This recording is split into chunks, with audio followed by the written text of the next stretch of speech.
Breaking news leader. 16 WAPT begins with breaking news.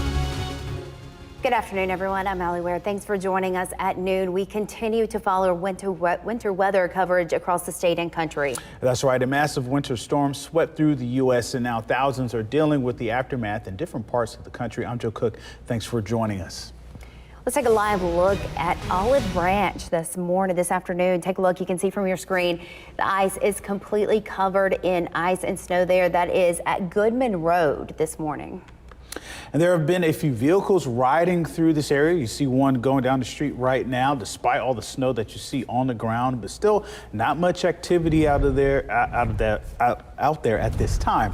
All right, another live look further up in Memphis. Another snowy interstate scene there. As you see the snow over there on I-55, but things still pretty slow out there right now. Yeah, we saw a couple of people driving through, but not a whole lot of people out and about, and that's good news. A lot of businesses and schools are closed in Tennessee as well as in Mississippi here today.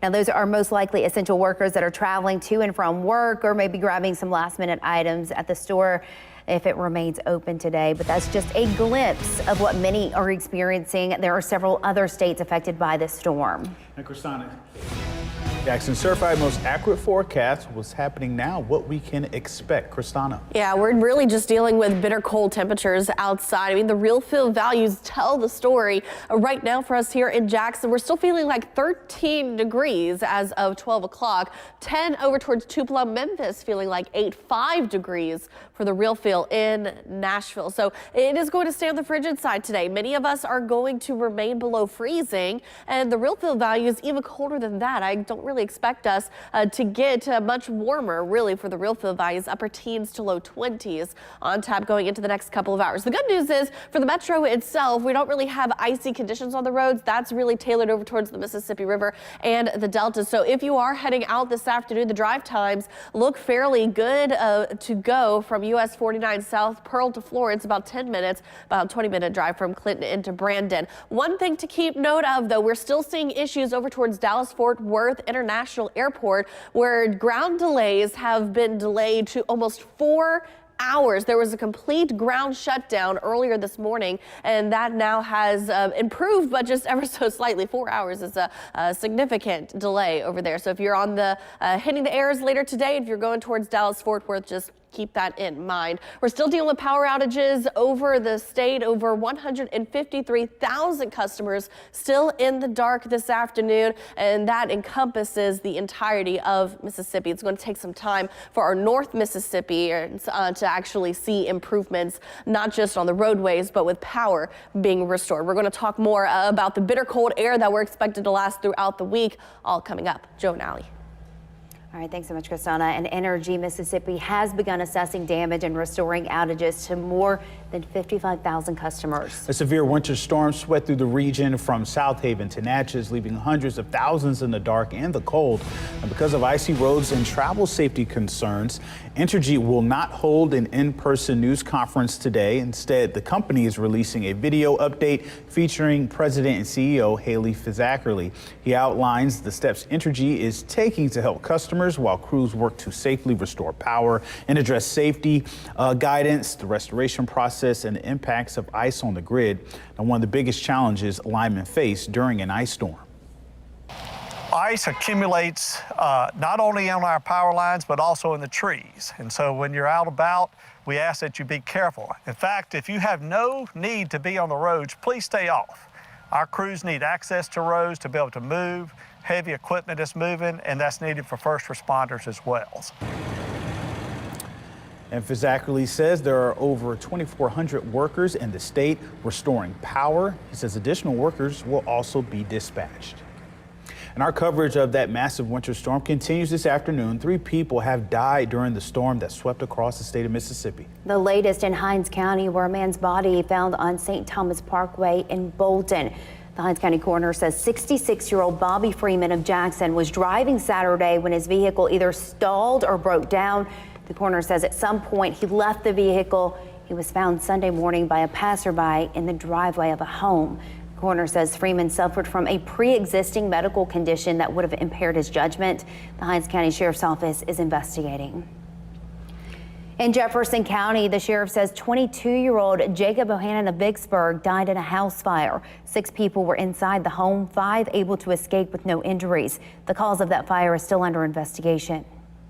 And WTVA in Tupelo is reporting 73-year-old Timothy Steele of Tishomingo County died after an ice-coated tree crashed through his home. The tree fell into the room where he was sleeping, pinning him beneath the debris. He was found during a welfare check Sunday morning.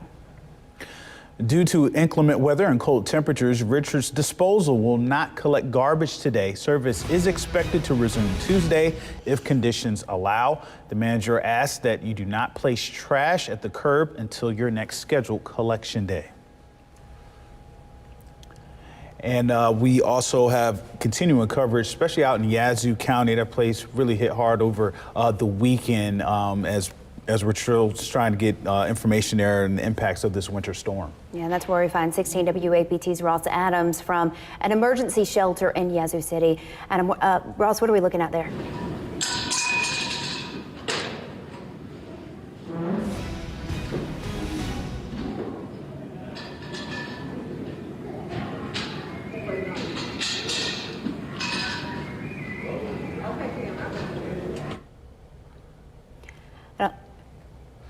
All right, and we'll try to get back with Ross, but as we're continuing on the winter impacts for those who've been impacted by the storm in Mississippi. State leaders are mobilizing donations for families that are dealing with the power outages and dangerous road conditions, and that is where we are going to go to 16 WAPT's Amose Irgado, who is live with more now. Ali Joe, I'm standing outside the Old National Guard Armory at the Mississippi State Fairgrounds. Now, this building has since turned into serving as a central drop-off location for storm relief donations. Joining me now is the state's Deputy Commissioner of the Department of Agriculture, Hayes Patrick. Hayes, tell me why dropping off of these donations are so important right now. Well, as you're aware, in our northern counties and in the Delta region, there's a lot of need, and there are a lot of people here in central Mississippi and in the south that would like to help. And so this is a central location. We're working with FEMA and MEMA, and as soon as it gets here, we know where it needs to go. And so it's just a perfect location. Right. Thank you so much, sir. Now, the Deputy Commissioner also tells me that you can drop off your donations anytime between now and Friday evening. Live in Jackson, Amose Irgado, 16 WAPT News. Well, parts of the Delta and North Mississippi have been crippled by this winter storm. Let's go to Highway 278 in Lafayette County, where many have been without power since Saturday. Troopers with the Mississippi Highway Patrol continue to keep an eye on road conditions and warn that interstates and highways are still dangerous. We have some vehicles out here traveling at a good safe speed, but we just want to remind everyone, if you don't have to come out, remain at home with your loved ones. Make sure they got all the necessary items that they need at home. And then we have video from MHP troopers in Grenada County. This is I-55, where you can see traffic moving very slowly. Ice still on the roads there. Troopers say they've seen many cars getting stuck, especially heavy vehicles like 18-wheelers. And in Vicksburg, roads are mostly clear of ice, but there are several downed trees and power lines, leaving many without power. The message there is the same. Don't travel unless you have to. As you can see now, we have a little snow flurry in the air right now. So we're asking everybody just to be safe out here, still you cautious until everything is clear. The Mississippi Department of Transportation is reporting 36 counties with ice on roads at this hour.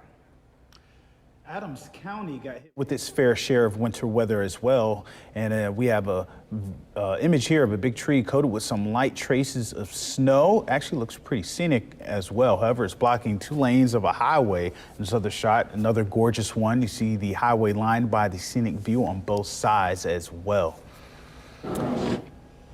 Okay, we're going to try to get back to Ross in Yazoo County. Ross Adams is in an emergency shelter there. Ross, what's happening there? Right now we're inside the LT Miller Community Center and just south of downtown Yazoo City. Now emergency management officials decided to open this shelter, this emergency shelter, on Sunday afternoon once they realized the impact the storm was having, and also the fact that a smaller shelter that they opened on Mound Street had already reached capacity. I want to show you what's happening right now. There are about 20 people in the shelter right now. A few minutes ago we saw a family with 3 young children sign in at the front desk, and we're seeing a steady stream of people come in all in the last hour or so since we've been here. And overnight around 3 o'clock, one family with a small child came in literally shivering. They say they stayed in their home as long as they could, hoping the power would come back on, but of course it never did. Power crew overwhelmed trying to get the power back on. One complicated issue is the fact that we understand there are 4 different power companies that serve Yazoo City.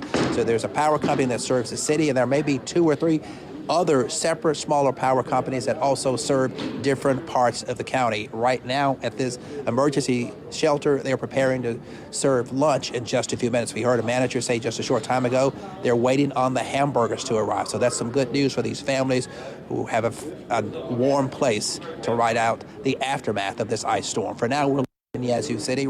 Adams, 16 WAPT News.